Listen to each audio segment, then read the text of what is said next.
الحمد لله رب العالمين والصلاة والسلام على سيد الأنبياء وأشرف المرسلين وعلى آله وصحبه أجمعين. أما بعد فقد قال النبي صلى الله عليه وسلم من تشبه بقوم فهو منهم او كما قال صلی اللہ علیہ وسلم. بزرگان محترم، میں نے ایک بہت مختصر حدیث نبی اکرم صلی اللہ علیہ وسلم کی آپ کے سامنے سنائی ہے. اس حدیث کا مفہوم اور مطلب یہ ہے کہ آپ نے ارشاد فرمایا کہ جو آدمی کسی قوم کی مشابہت اختیار کرتا ہے وہ انہی میں شمار ہوتا ہے.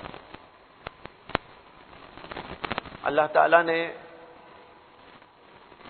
مسلمانوں کو ایک دین عطا کیا ہے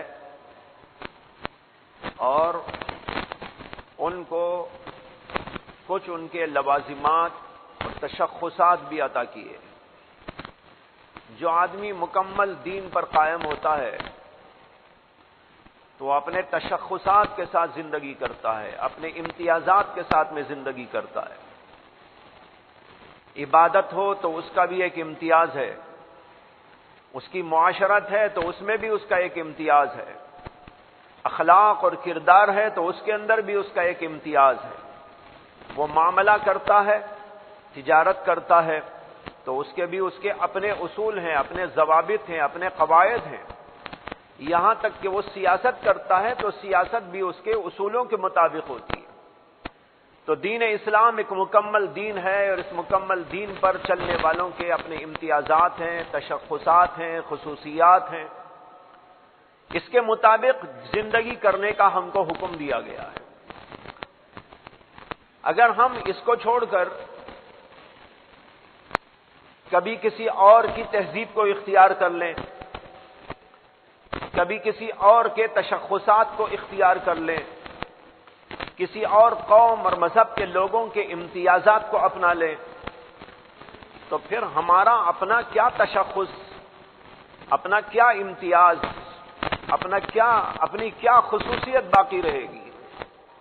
ظاہر بات ہے کچھ تو لے لیا ہندوؤں کا، کچھ لے لیا عیسائیوں کا، کچھ لے لیا یہودیوں کا، کچھ لے لیا جینیوں کا، کچھ لے لیا بدھسٹ لوگوں کا، کچھ لے لیا اپنی عقل سے، کچھ لے لیا کسی بڑے کا، کچھ لے لیا کسی چھوٹے کا. اس طریقے پر کچھ چیزیں کسی کی لے کر ہم نے اپنی زندگی قائم کر دی. تو پھر ہمارے دین کا تشخص کیا باقی رہا؟ اسلام کا کیا تشخص باقی رہا؟ اس لیے اللہ کے نبی علیہ الصلوۃ والسلام فرماتے ہیں من تشبہ بقوم فہو منہم. جو آدمی جس قوم کی مشابہت اختیار کرتا ہے وہ انہی لوگوں میں شمار ہوتا ہے. دین اسلام کی جو چیزیں ہیں، جو رسومات ہیں، جو تعلیمات ہیں، جو ان کا طریقہ کار ہے، اس پر جینے والا مسلمانوں میں شمار ہوگا. اگر کچھ ہندوؤں کی چیزوں کو لے کر جیتا ہے یا کوئی عیسائیوں کے کچھ مراسم کو لے کے جیتا ہے تو اللہ کے نبی کہتے ہیں فہو منہم، وہ انہی میں شمار ہوگا. دیکھیے یہاں پر ایک بات سمجھ لینے کی ہے. ایک تو وہ زندگی کرنے کے عام اصول ہیں، عام طریقے ہیں جن میں کسی قوم کا کوئی امتیاز نہیں ہے. کپڑا ہے، مثال کے طور پر کپڑے عام طور پر پہنتے ہیں. اب ان کپڑوں میں ایسا نہیں ہے کہ بھئی یہ کپڑا مسلمان پہنے گا، یہ کپڑا فلاں پہنے گا. آپ ایسا کپڑا پہن سکتے ہیں، ایسے جوتے پہن سکتے ہیں، ایسی کسی چیز کو استعمال کر سکتے ہیں، ایسا کوئی طریقہ کار اپنا سکتے ہیں جس کے اندر کسی بھی قوم کا، کسی بھی مذہب کا کوئی شعار قائم نہ ہو گیا. لیکن اگر کوئی ایسی چیز ہم اختیار کریں جو دوسری قوموں اور دوسرے مذہبوں کا تشخص ہے، ان کا امتیاز ہے، ان کی ایک خاص نشانی ہے، تشخص کے معنی خاص نشانی۔ ایسی چیز اگر کوئی استعمال کرتا ہے، اختیار کرتا ہے، تو یہ بات جائز نہیں ہے، اسلام کے اندر اس کی اجازت نہیں۔ جیسے مثال کے طور پر کچھ قومیں ہیں وہ کسی خاص انداز کا لباس پہنتی ہیں، آپ ان کو دیکھتے ہی سمجھ میں آ جائے گا کہ بھئی یہ فلاں لوگ ہیں۔ ان کے لباس کو دیکھ کر حتیٰ کہ بعض رنگتیں بھی ہوتی ہیں، جیسے سادھو لوگ ایک خاص قسم کا لباس پہنتے ہیں، آپ دور سے بھی ان کو دیکھیں گے تو سمجھ جائیں گے کہ بھئی یہ لوگ وہ ہیں، دیکھتے ہی اندازہ ہو جائے گا۔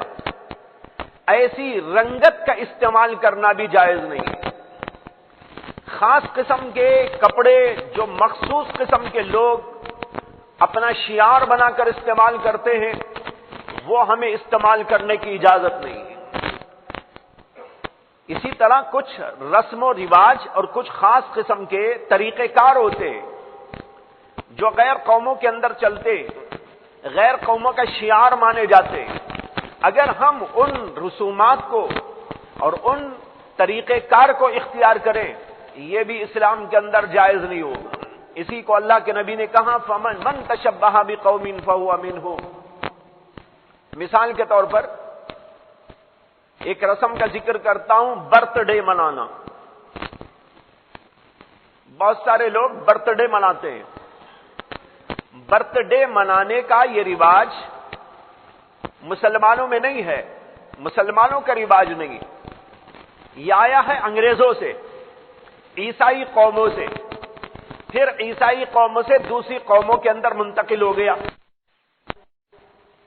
اگر ایک آدمی جو ہے اپنی عمر کے اوپر کہ بھئی میری عمر اتنی بڑی ہو گئی، حالانکہ بڑی تو ہوئی نہیں، حقیقت یہ ہے کہ چھوٹی ہو گئی، لوگ سمجھ رہے غلط، کہتے ہیں ہمارا بچہ 1 سال کا بڑا ہو گیا، ہمارا بچہ 5 سال کا بڑا ہو گیا، ہمارا بچہ 10 سال کا بڑا ہو گیا۔ ان بے وقوفوں کو کون سمجھائے کہ بھئی بڑا نہیں ہوا، چھوٹا ہو گیا ہے۔ اس لیے کہ جب آیا تھا، مثال کے طور پر بچہ پیدا ہوا، اس کا نام ہم نے زید رکھا۔ جب وہ بچہ پیدا ہو کر ماں کے پیٹ سے باہر آیا، اللہ نے اس کی عمر فرض کرو کہ 80 برس کی لکھی تھی۔ اب وہ بچہ آیا تو اس کی عمر اب پوری سالڈ 80 برس کی ہے۔ اب سالڈ 80 برس کی عمر لے کر باہر آیا ماں کے پیٹ سے، 1 سال گزر گیا۔ 1 سال گزرنے کے بعد اب اس کی عمر کتنی باقی ہے؟ 80 پر 1 سال ہو گئی، 80 برس لے کے آیا تھا، اب 1 سال گزرنے کے بعد اس کی عمر کیا 80 پر 1 سال ہو گئی؟ ارے بھائی اس کی عمر تو گھٹ کر 70 پر 9 ہو گئی ہے نا۔ اب 1 سال اور گزرا، 1 سال اور گزرنے کے بعد ماں باپ کہتے ہیں، بھائی بہن کہتے ہیں ہمارا بچہ 2 سال کا بڑا ہو گیا۔ 2 سال کا بڑا نہیں ہوا، 2 سال کا چھوٹا ہو گیا۔ جب آیا تھا تو اس کی عمر 80 برس کی تھی، اب 2 سال گزرنے کے بعد 2 سال گھٹ گئے اس کے، اب تو صرف 70 پر 8 برس اس کے باقی رہ گئے۔ 10 سال کا ہوا وہی بچہ تو 10 سال گھٹ گئے، اب صرف 70 سال باقی ہیں۔ پہلے آیا تھا تو 80 سال لے کے آیا تھا، اب تو صرف 70 برس باقی رہ گئے۔ اس طرح جب بچہ بڑا ہوتا ہے تو حقیقت میں اس کی عمر گھٹتی چلی جاتی ہے، لیکن لوگ کہتے ہیں کہ بچہ بڑا ہو گیا، اب اس کے اوپر برتھ ڈے مناتے ہیں، خوشی مناتے ہیں، حالانکہ جو اللہ والے ہوتے ہیں وہ اس کے اوپر غم مناتے ہیں کہ ہماری عمر تو 1 سال گھٹ گئی۔ وہ روتے ہیں، گھبراتے ہیں کہ ہم نے کچھ نہ کیا، 1 سال ہمارا گھٹ گیا، عبادت نہ کی جیسی کرنی چاہیے تھی، ذکر و تلاوت اتنی نہ کی جتنی کہ ہمیں کرنی چاہیے تھی، اس لیے وہ گھبراتے ہیں، روتے ہیں، گڑ گڑاتے ہیں، اللہ سے معافیاں طلب کرتے ہیں اور افسوس کرتے ہیں اپنی زندگی پر۔ اور جو دنیا دار لوگ ہوتے ہیں وہ ان حقیقتوں کو نہ دیکھ کر اس پر خوشی مناتے ہیں کہ عمر زیادہ ہو گئی، اور یہ بھول جاتے ہیں کہ 1 سال میں کیا کیا اس پر غور کرے۔ 1 سال کیسا گزرا؟ عبادت میں گزرا، تقوی و طہارت میں گزرا، اللہ کی اطاعت و فرما برداری میں گزرا، اللہ کے رسول علیہ الصلوۃ والسلام کی تعلیمات پر عمل کرنے میں گزرا، یا یہ کہ فحش میں گزرا، بے حیائیوں میں گزرا، گناہوں میں گزرا، معصیتوں میں گزرا، اور لوگوں کو تکلیف پہنچانے میں گزرا، زبان کا کیا عمل تھا اور ہمارے دل کا کیا عمل تھا، ہماری آنکھوں کا کیا عمل تھا، ان سب چیزوں سے بے خبر ہو کر خوشیاں مناتے ہیں اور برتھ ڈے منایا جاتا ہے۔ میں نے کہا کہ یہ رسم اسلام کی کوئی رسم نہیں ہے، یہ غیروں کی رسم ہے۔ اس غیروں کی رسم کو مسلمان اپنی رسم بنا کر استعمال کرتا ہے، اس کے اوپر یہ حدیث صادق آتی ہے، من تشبہ بقوم فہو منہم، جو غیر قوموں کی مشابہت اختیار کرتا ہے وہ انہی میں شمار ہوتا ہے۔ اسی طریقے پر ایک اور چیز ہے جو مسلمانوں میں آہستہ آہستہ داخل ہو رہی ہے، اور وہ ہے آج کی رات ہونے والی رسم۔ آج کیا تاریخ ہے؟ 31 تاریخ ہے دسمبر کی۔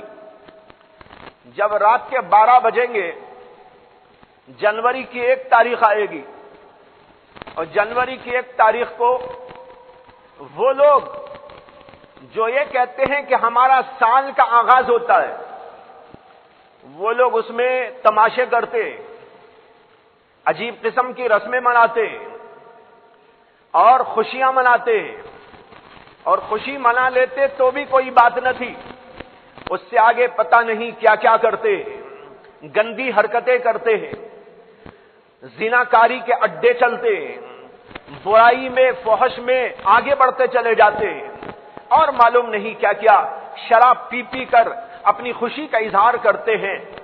جو مسلمان اس رسم کو اختیار کرے، اگرچہ وہ شراب نہ پیے، اگرچہ وہ زنا نہ کرے، لیکن ان کی طرح یہ بھی خوشی میں شریک ہو جائے، تو اس کا مطلب یہ ہے کہ فاسقوں، فاجروں، کافروں، بدکاروں، اللہ کے نافرمان لوگوں کے مشابہت اختیار کر رہا ہے۔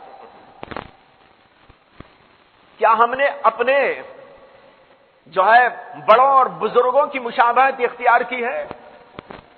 ہم کافروں کی مشابہت اختیار کر رہے ہیں، فاسقوں فاجروں کی مشابہت اختیار کر رہے ہیں، زناکاروں اور شرابیوں کی۔ چنانچہ بہت سارے مسلمان بھی یہ رسم منانے لگے ہیں۔ وہ کہتے ہیں کہ بھئی 1 تاریخ آ گئی، جنوری کی 1 تاریخ آ گئی، تمام تاریخیں اللہ کی تاریخیں ہیں، تاریخ سے کوئی بیر نہیں، سارے دن اللہ کے بنائے ہوئے ہیں، لیکن اسلام نے آغاز سال کا جو قرار دیا ہے وہ محرم الحرام سے قرار دیا ہے۔ محرم الحرام اسلامی تاریخ کا سب سے پہلا مہینہ ہوتا ہے، لیکن اس میں بھی اللہ کے رسول علیہ الصلوۃ والسلام نے یا صحابہ کرام رضوان اللہ تعالی علیہ مجمعین نے کبھی کوئی رسم نہیں منائی۔ حضرت عمر رضی اللہ عنہ کے زمانے میں یہ مسئلہ پیش آیا تھا کہ جب ہماری اسلامی تاریخ لکھی جائے گی، سال کا آغاز ہمارا قرار دیا جائے گا، تو پہلا مہینہ کون سا ہونا چاہیے اور اس تاریخ کا آغاز کون سے واقعے سے ہونا چاہیے، کون سے واقعے سے ہم اپنی تاریخ کو استعمال کریں، مرتب کریں، مدون کریں۔ حضرات صحابہ کرام کا مشورہ ہوا، بڑے بڑے صحابہ کرام جمع ہوئے، جلیل القدر صحابہ کے درمیان مسئلہ پیش ہوا کہ بھئی ہم اپنی تاریخ کا آغاز کون سے واقعے سے لکھیں۔ اب یہاں پر صحابہ کرام میں بعض لوگوں نے کہا کہ نبی اکرم صلی اللہ علیہ وسلم کی پیدائش کے سال کو ہم اپنی تاریخ کا آغاز مان لیں، جس تاریخ میں اللہ کے رسول علیہ الصلوۃ والسلام پیدا ہوئے اور جس سال اللہ کے نبی علیہ الصلوۃ والسلام کی پیدائش ہوئی، ہماری تاریخ اسلامی کا پہلا سال وہاں سے مانا جائے۔ بعض لوگوں کا خیال کچھ اور بھی تھا، لیکن بیشتر صحابہ کرام کی رائے یہ تھی کہ اسلامی تاریخ کا آغاز اس واقعے سے ہونا چاہیے جو بڑا عبرت انگیز واقعہ ہے، سبق در سبق اپنے اندر رکھتا ہے، بڑی عبرتیں اپنے اندر رکھتا ہے، مسلمانوں کو جھنجھوڑتا ہے، مسلمانوں کے دلوں کے اندر ایک نیک جذبہ پیدا کرتا ہے. ایسے واقعے سے ہماری تاریخ کا آغاز ہونا چاہیے. اسلامی تاریخ کا آغاز وہاں سے ہوگا. وہ کیا؟ انہوں نے کہا کہ وہ ہجرت کا واقعہ ہے. اللہ کے نبی علیہ الصلوۃ والسلام جو ہجرت فرما کر مکے کو چھوڑ کر مدینہ تشریف لے گئے تھے، یہاں سے ہماری تاریخ کا آغاز ہوگا. پہلا سال وہی مانا جائے گا جس سال کے اللہ کے نبی علیہ الصلوۃ والسلام نے ہجرت کی. حضرات صحابہ کا اتفاق ہو گیا. کیوں؟ وجہ یہ ہے، یہ واقعہ ہمیں اور آپ کو متوجہ کرتا ہے. جب ہم پڑھیں گے نا اسلامی تاریخ کا پہلا سال ہجرت کے واقعے سے شروع ہو رہا ہے، اور اب بھی ہم اپنی تاریخ لکھیں گے 1400 فلاں ہجری، اس میں آئے گا لفظ ہجری. ہجری کا لفظ آتے ہی ہجرت کے واقعے کی طرف ہمارا ذہن جائے گا. اور ہجرت کا واقعہ کیا ہے؟ بڑا دردانگیز واقعہ ہے، بڑا عبرت خیز واقعہ ہے. اللہ کے نبی کی پوری تاریخ ہے، اسلام کے پروان چڑھنے کا اس کے اندر سلسلہ قائم ہوا ہے. اس سے پہلے تو یہ تھا، مدینہ منورہ کو جانے سے پہلے مکہ مکرمہ میں اللہ کے نبی اور صحابہ کرام کو مارا جا رہا تھا، توڑا جا رہا تھا، پریشان کیا جا رہا تھا، اور بہت کچھ ظلم و زبردستی کی داستان وہاں قائم ہو گئی. اللہ کا حکم آیا کہ اس سرزمین کو چھوڑ کر مدینے تشریف لے جائیں. حضرات صحابہ کو اجازت دے دی گئی کہ وہ چلے جائیں. پھر اللہ کے نبی علیہ الصلوۃ والسلام کو جب حکم آیا، اب آپ نے وہاں سے ہجرت کرنے کا فیصلہ کیا. لیکن ہجرت کی جو تاریخ اللہ نے بتائی تھی محمد الرسول اللہ صلی اللہ علیہ وسلم کو کہ آپ فلاں تاریخ کو یا فلاں دن کو یہاں سے نکل کر جائیں گے، اسی کے ایک دن پہلے، صرف ایک دن پہلے کفار قریش بیٹھ کر مشورہ کرتے، دار الندوہ کے اندر بیٹھ کر مشورہ کرتے. مشورہ کیا کرتے ہیں؟ محمد کو کس طرح قتل کر دیا جائے صلی اللہ علیہ وسلم، تاکہ نہ محمد صلی اللہ علیہ وسلم باقی رہے، نہ محمد صلی اللہ علیہ وسلم کا دین باقی رہے، نہ یہ اسلام کا نام باقی رہے، نہ یہ چند ان کے ماننے والے جو یہاں پر موجود ہیں وہ اپنی کوئی تاریخ آگے بنا سکے. ان کی تاریخ کو یہیں پر مختتم کر دو، ختم کر دو، منتہی کر دو. اس کے بعد ان کا کوئی سلسلہ دنیا میں قائم نہ رہے. بیٹھ کر مشورہ ہوتا ہے. مشورے میں بہت سی باتیں آتی ہیں. ایک آدمی کھڑے ہو کے کہتا ہے ایسا کرتے ہیں، آج رات جب محمد صلی اللہ علیہ وسلم اپنے گھر میں چلے جائیں تو اللہ کے نبی کے اندر جانے کے بعد ان کے گھر کے اطراف ہم محاصرہ کر لیں گے، گھیراؤ کر لیں گے، ہتھیار کے ساتھ گھیراؤ کر لیں گے. جب صبح میں وہ اٹھیں اور باہر نکلیں، یک بارگی سب کے سب مل کے حملہ کر ڈالیں گے. اگر ایک مارے گا، دو ماریں گے، تو پھر جو ہے وہاں مسئلہ دوسرا پیش آئے گا. ایسا کرتے ہیں کہ سارے لوگ جمع ہو جائیں گے. اب لوگ بولتے نا کہ ماب لنچنگ، سب مل کے مار دیں. یہ دیکھو اللہ کے نبی صلی اللہ علیہ وسلم کے ساتھ میں ان لوگوں نے طے کیا تھا کہ سب مل کے ایک دم حملہ کر دیں گے. وہ قبیلے کا بھی ہوگا، یہ قبیلے کا بھی ہوگا، اس قبیلے کا بھی ہوگا، اس قبیلے کا بھی ہوگا، تمام قبیلے مل جائیں گے ایک آدمی کو مارنے کے لیے، صرف محمد صلی اللہ علیہ وسلم کو ختم کرنے کے لیے. سارے قبیلوں کا اشتراک ہو جاتا ہے. اور اللہ کے نبی صلی اللہ علیہ وسلم بے خبری کے ساتھ جب اپنے گھر رات چلے جاتے ہیں، حضرت علی بھی حضور کے ساتھ میں ہوتے ہیں. اللہ کے نبی علیہ الصلوۃ والسلام رات گزارتے ہیں. آپ کو کچھ خبر نہیں باہر کیا ہو رہا ہے. سارے لوگوں نے گھیراؤ کر لیا ہے. اللہ کے نبی عبادت کے اندر مشغول ہے. ان لوگوں کا پلان یہ ہے کہ علی الصباح جب نکلے ہم سب کے سب ایک بارگی ان کے اوپر حملہ کر کے ختم کر دیں، قصہ تمام ہو جائے گا. نہ ان کا نام باقی رہے گا، نہ ان کا دین باقی رہے گا، نہ ان کا پیغام باقی رہے گا، نہ اسلام باقی رہے گا. یہ سب کا سب ختم ہو جائے گا. کچھ دیر کے بعد جبریل امین علیہ السلام آتے ہیں. کب آتے ہیں؟ اللہ کے نبی کے گھر میں جانے کے بعد. ان لوگوں کے آ کر گھیراؤ کر لینے کے بعد جبریل امین تشریف لاتے ہیں اور کہتے ہیں کہ اللہ نے آپ کو سلام سنایا ہے اور یہ پیغام بھیجا ہے کہ آج صبح ہونے کے بعد آپ کو اپنے گھر سے نکل کر مدینے کی طرف چلے جانا ہے. آپ کے لیے ہجرت کا فیصلہ اللہ نے کر دیا ہے.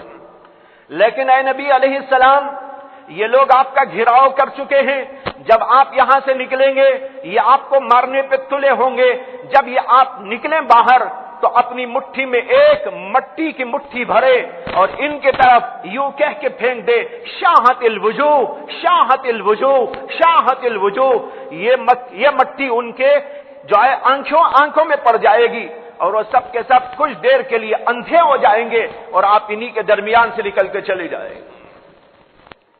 اللہ چاہتے تو آپ کے گھر میں آنے سے پہلے وہیں سے راستہ دکھا دیتے، آپ گھر ہی نہ جائیے۔ ہو سکتا تھا نہیں ہو سکتا تھا؟ جبریل اس وقت بھی آ سکتے تھے نہیں آ سکتے تھے؟ اے نبی آپ گھر میں نہ جائیے، بڑا ڈینجر مسئلہ ہے، آپ وہیں سے رخصت ہو جائیے۔ نہیں، اللہ نے یہ دکھانا تھا دنیا والوں کو، اللہ جس کو بچانا چاہے دنیا کی کوئی طاقت اس کے اوپر کچھ نہیں کر سکتی۔ یہ دکھانے کے لیے آپ کو گھر بھیجا گیا، گھر میں آپ تشریف لائے، عبادت میں مشغول ہو گئے، اس کے بعد جبریل نے آ کر کہا ایسا ایسا واقعہ ہے، آپ کو یہاں سے نکل کے جانا ہے، اور پھر اللہ کے نبی علیہ السلام گئے، 3 دن تک غار ثور کے اندر چھپے رہے، پھر اس کے بعد وہاں سے آگے بڑھتے رہے، اور پھر اس کے بعد جو ہے 1 ہفتے کا سفر فرما کر بڑی دقتوں کے ساتھ، پریشانیوں کے ساتھ اور ان کفار کے حملوں سے اپنے آپ کو تعاقب سے بچاتے بچاتے مدینہ منورہ پہنچ گئے تھے۔ وہاں سے ہماری تاریخ شروع ہوتی ہے، یہ ایک تابناک تاریخ، یہاں سے اسلام کا پھیلاؤ ہوا، یہاں سے اسلام کو استحکام ملا، یہاں سے ساری دنیا میں اسلام پھیلا، یہاں سے قوت و طاقت مسلمانوں کو حاصل ہو گئی، ان کی شوکت کا ساری دنیا نے لوہا مان لیا۔ وہ اسی تاریخ سے وابستہ تاریخ ہے، اس لیے اسلام نے اس کو ہماری تاریخ قرار دیا اور محرم الحرام کے مہینے کو اس کا آغاز قرار دیا۔ بھائیو، یہ ہماری تاریخ ہے، ہم جو ہے شرابیوں کی تاریخ کو مانیں، ہم کفار کی تاریخ کو مانیں، ان کے جوؤں اور ان کے ناپاک قسم کے فعلوں اور ان کی حرکتوں کو اپنی تاریخ مانے اور پھر وہی کام ہم بھی کرنے لگے جیسے کہ لوگ کیا کرتے ہیں، تو یہ ہمارے لیے بالکل روا نہیں ہو سکتا ہے۔ مسلمان تو یہ ہے، ایک تو اپنی تاریخ کو رقم کرے، اپنی تاریخ کو یاد کرے، اپنی تاریخ کے مطابق زندگی کرے، اس کے اندر وہ حوصلہ ہو، اس کے اندر وہ قوت ہو، اس کے اندر وہ شجاعت ہو، اس کے اندر وہ بہادری ہو، اس کے اندر وہ حکمت عملی ہو، اس کا وہ کردار ہو جو صحابہ کا کردار تھا، اس کا انداز زندگی وہ ہو جو حضرات صحابہ کی زندگی تھی۔ ان لوگوں کی زندگی کو ہم اپنا نمونہ کیوں بنائیں؟ لہذا یہ تاریخ آتی ہے، دسمبر کی آخری تاریخ اور جنوری کی پہلی تاریخ، تو اس میں یہ رسم بنانا پہلی تاریخ، یہ بدعت ہے، گمراہی ہے، یہ ہمارا عمل نہیں ہے، یہ فساق و فجار کا، یہ کفار کا، یہ مشرکین کا، یہ غلط کار لوگوں کا، شرابیوں کا، کبابیوں کا، زناکاروں کا، ان کا طرز عمل ہے، یہ مسلمانوں کا طرز عمل نہیں ہے۔ اسی ایسی تمام قسم کی باتوں سے جو غیروں کی تہذیب بتاتی ہو، جو غیروں کا شعار اپنے اندر رکھتی ہو، جو غیروں کی خصوصیت اپنے اندر رکھتی ہو، جو غیروں کا امتیاز اپنے اندر رکھتی ہو، مسلمانوں کو ان تمام چیزوں سے بچنے کی تعلیم دی گئی۔ ایک چھوٹی سی بات، بہت بڑی بات، چھوٹی سی اس لیے کہہ رہا ہوں کہ مختصر میں کہنا ہے، بات تو بہت بڑی ہے لیکن چھوٹی اس لیے کہا کہ آپ کہیں یہ خیال کریں کہ بہت لمبا چلے گا، نہیں، بہت مختصر بات عرض کرتا ہوں۔ حدیث میں آتا ہے کہ نبی اکرم صلی اللہ علیہ وسلم محرم الحرام کی 10ویں تاریخ کو روزہ رکھے ہوئے تھے۔ محرم الحرام کی 10ویں تاریخ جس کو عاشورہ کہتے ہیں، عاشورے کا روزہ نفل روزہ ہے، اللہ کے نبی علیہ السلام کی سنت تھی اور آپ نے اس روزے کو رکھا۔ اسلام کے اندر رمضان کی فرضیت سے پہلے عاشورے کا روزہ فرض تھا، بعد میں اس کی فرضیت منسوخ ہو گئی، رمضان کے 30 روزے فرض کر دیے گئے۔ اب تو نفل ہے، چاہے تو رکھو چاہے تو نہ رکھو۔ اللہ کے نبی علیہ الصلوۃ والسلام روزہ رکھے ہوئے تھے، آپ یہودیوں کے محلے پر سے گزرے تو محسوس کیا کہ وہاں بھی سب کے سب لوگ روزے سے ہیں، یہودی لوگ وہ بھی روزہ رکھتے تھے۔ اللہ کے نبی علیہ السلام نے پوچھا کہ تم لوگ روزے سے ہو، کیا وجہ؟ انہوں نے کہا اس لیے ہم روزے سے ہیں کہ یہ یوم عاشورہ وہ تاریخ ہے جس تاریخ میں اللہ تعالیٰ نے حضرت سیدنا موسیٰ علیہ السلام کو فرعون سے نجات دی تھی، بنی اسرائیل کو فرعون سے نجات دی تھی، اور فرعون کو دریا کے اندر غرق کر دیا تھا۔ یہ عبرتناک واقعہ، حیرت انگیز قدرت خداوندی کا واقعہ، عظیم الشان موسیٰ علیہ السلام کا معجزہ، یہ اسی تاریخ کے اندر واقع ہوا تھا۔ اس لیے ہم خوشی کی وجہ سے اور اللہ کے شکریہ میں اس دن میں تاریخ میں روزہ رکھتے ہیں۔ نبی اکرم صلی اللہ علیہ وسلم نے فرمایا کہ تمہارے سے زیادہ ہم مستحق ہیں کہ حضرت موسیٰ علیہ السلام کے اس واقعے پر اللہ کا شکر ادا کرے، اور موسیٰ علیہ السلام کے یادگار کے طور پر آج ہم روزہ رکھیں۔ ہم تم سے زیادہ اس کے مستحق ہیں، اس لیے ہم بھی روزے سے ہیں۔ لیکن اس کے بعد آپ نے فرمایا اپنے صحابہ کرام سے کہ دیکھو، اگر آئندہ سال میں زندہ رہا تو ایک روزہ پہلے یا اس کے بعد ایک روزہ مزید رکھا کروں گا تاکہ یہودیوں کی مخالفت ہو۔ یہودیوں کا طرز عمل یہ ہے کہ وہ عاشورے کا روزہ رکھتے، ہم بھی عاشورے کا روزہ رکھیں، دونوں برابر ہو جائیں گے۔ اسی اللہ کے نبی نے فرمایا آئندہ سال اگر میں زندہ رہا تو ان سے مشابہت نہ ہو، اس وجہ سے ایک دن پہلے کا روزہ یا ایک دن بعد کا روزہ رکھوں گا۔ اسی لیے علماء کہتے ہیں عاشورے کا روزہ رکھنے والے لوگوں کو ایک دن پہلے روزہ رکھنا چاہیے، اگر ایک دن پہلے نہیں رکھا تو ایک دن بعد میں رکھنا چاہیے تاکہ یہودیوں سے مشابہت نہ ہو جائے۔ اللہ کے نبی نے یہاں تک خیال کیا کہ عبادت میں اور روزے میں بھی کافروں کی، یہودیوں کی جو ہے مشابہت نہ ہو۔ ہم دوسری چیزوں کے اندر کیسے ان کی مشابہت اختیار کر سکتے ہیں؟ اس لیے اپنے طرز عمل کو لیجئے، اپنے مراسم عبادت کو لیجئے، اپنے طریقہ کار کو اپنائیے جو محمد الرسول اللہ صلی اللہ علیہ وسلم نے ہم کو سکھایا ہے، بتایا ہے، یہی ہماری زندگی کا اصول ہے، طریقہ ہے۔ وآخر دعوانا ان الحمد للہ رب العالمین۔